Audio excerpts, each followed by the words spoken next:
Nagpapanitch ang rehimen ng Iran dahil sa pagkawala ng suporta habang pinipisil ng Estados Unidos ang pinakasensitibong bahagi ng Tehran, ang langis, ang kipot ng Hormuz at ang pagdepende sa China. Ngayong Martes, ika-28 ng Abril, 2026, naghahanap ng mabilisang paraan ang rehimen ng Iran para hindi tuluyang mawala ang natitira pa nilang lakas. Patuloy ang pagkubkob ng administrasyong Trump sa Iran. Ilang taon ding umasa ang Tehran na magiging maaasahang sandalan nila ang Beijing.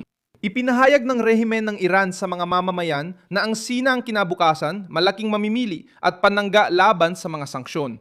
Bago ang digmaan, ayon sa mga ulat na kumakalat sa international na balita, 77% ng mga export ng langis ng Iran ay napupunta sa China. Mga lihim na barko, tagong refinerya, mga bangkong pinyatawan ng sanksyon at alternatibong rutang pinansyal ang itinayo bilang solusyon. Magpapatuloy ang paglabas ng langis at tuloy-tuloy pa rin ang pagpasok ng pera. Ngunit nagsimulang bumaligtad ang pustang ito laban sa mismong rehimen.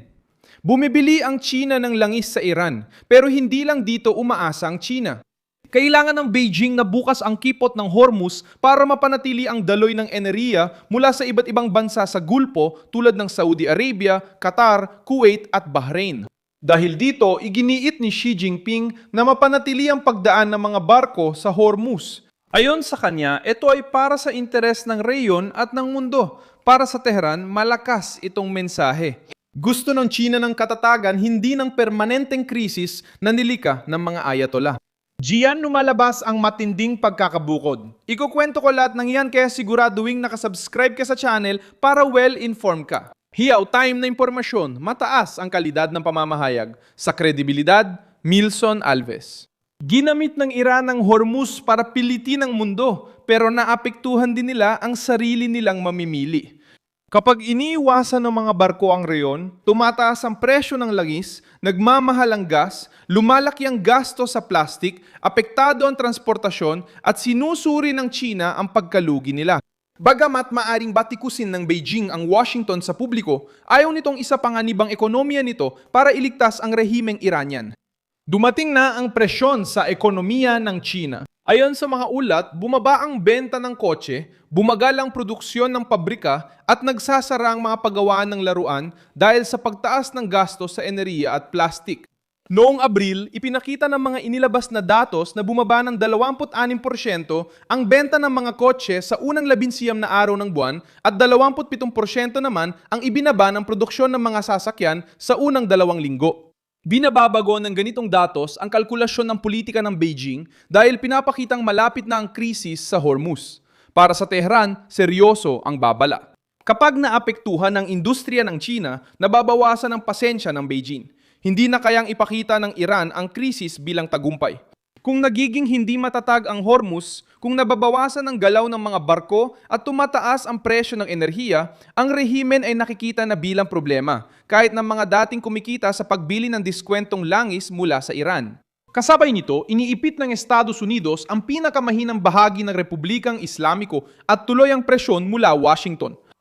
Sinuri ng White House ang bagong panukala ng Iran, kaugnay sa mga barkong konektado sa Iran kasama ang mga tagapayo sa pambansang seguridad. Nilinaw nilang di nagbago ang mga pangunahing hinihingi. Ipinapakita ng panukala ang higpit ng sitwasyon. Ayon sa Axios, nagalok ang Tehran sa Estados Unidos na muling buksan ang Hormuz at tapusin ang digmaan, ngunit nais munang ipagpaliban ang usapang nuklear. Ang plano ay ipinadala umano ng mga tagapamagitan mula sa Pakistan, mula sa mga pag-uusap sa Islamabad. Pero may malinaw na problema ang alok na ito para sa Washington. Kung itigil ng US ang blokeyo at tapusin ang digmaan ng walang kasunduang nuklear, lalakas muli ang Tehran, babangon ang ekonomiya nila at mananatili ang pinakamapanganib nilang baraha sa negosasyon.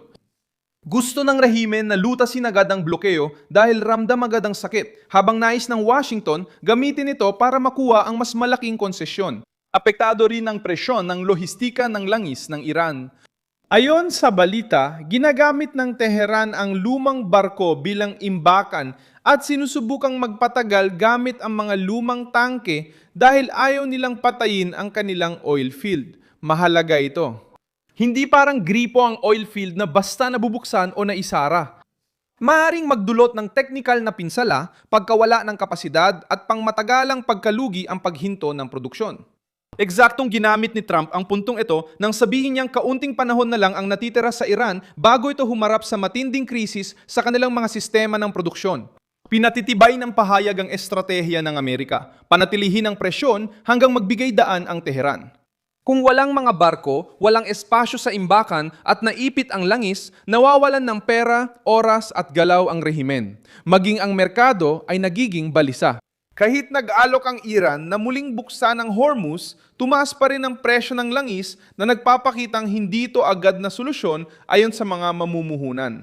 Sa kabaligtaran, naunawaan ng merkado na may panganib pa rin, kawalang katiyakan at pagdududa tungkol sa tunay na kagustuhan ng Tehran na tanggapin ang mga hinihingi ng Amerika. Sa diplomasya, pilit tumatakas ang rehimen sa iba't ibang paraan. Naghanap ito ng pag-uusap sa Pakistan, lumalapit sa Oman, pinapanatili ang relasyon sa China at pinapakitang may suporta pa rin mula sa ibang bansa. Kilos na ito ay nagpapakita ng kahinaan, hindi lakas. Ang sinumang panatag ay hindi mag-aalok na buksan ng Hormuz na yon at ipagpapaliban ng usaping nuklear. Nadalanta din ang korps ng mga gwardiya ng Rebolusyong Islamiko. Matagal nang binuo ng puwersa ang kapangyarihan nila sa mga lihim na ekonomikong network, kalakalang pinatawan ng sanksyon, alternatibong ruta at impluensya sa estratehikong sektor. Ngayon, direktang nahaharap sa pagyanig ang estruktura. Kapag hindi na ilalabas ang langis, walang pumapasok na pera at nawawalan ng halagang diskwento kapag umatras ang China. Kung problema ang Hormuz, nagiging pandaigdigang panganib ng Iran, hindi lang abalang kaalyado. Ang pagkawala ng suporta ay hindi ibig sabihin na hayagang iniwan ng lahat ang Teheran. Patuloy na bumabatikos ang China at Rusya sa Estados Unidos at binibigyang diin ang diplomasya. Pero ang totoong suporta ay base sa halaga o gastos. Walang nais gumastos ng malaki sa pagtaas ng tensyon ng Iran at gusto ng Beijing ng malayang pagdaan. Kahit tumanggap ang Moscow ng mga opisyal ng Iran, hindi nito mapapalitan ang merkado ng China. Ayaw rin ng mga bansa sa Golpo na gawing pananakot ng rehimen ang mahalagang rutang ito. Para sa Estados Unidos, ito ay panahon ng estratehikong kalamangan. Hindi kailangang tanggapin ng Washington ang minamadaling panukala kung magpapatuloy lang nito ang rehimen nang hindi nalulutas ang issue sa nuklear. Alam ng White House na gusto ni Tehran na luwagan muna ang blockade bago pag-usapan ang uranium, pero ito ang panganib. Kung alisin ang blockade bago ang isang makabuluhang konsesyon, magkakaroon ng oras ang rehimen ayusin ang ekonomiya at bumalik sa negosasyon na mas kaunti ang pressure. Ang pagkataranta ng Tehran ay dulot ng kombinasyong ito. Katatagan ng gusto ng China, seguridad naman ng merkado. Tuloy ang presyon ng Estados Unidos, nahihirapan ang langis ng Iran. At ang diplomasya ng rehimen ay tila mas isang pagtatangkang makaligtas kaysa isang pagpapakita ng lakas. Sinubukan ng Iran na ipakita na kaya nitong guluhin ang mundo sa pagsasara ng Hormuz, pero lumitaw lang ang sarili nitong pagdepende. At natuklasan ni Trump kung paano ipatikim sa mangkukulam ang sarili nitong mahika. I-like ang video, mag-subscribe sa channel at tingnan ang mga komento para mas maging aktibo sa Milson Alves News community.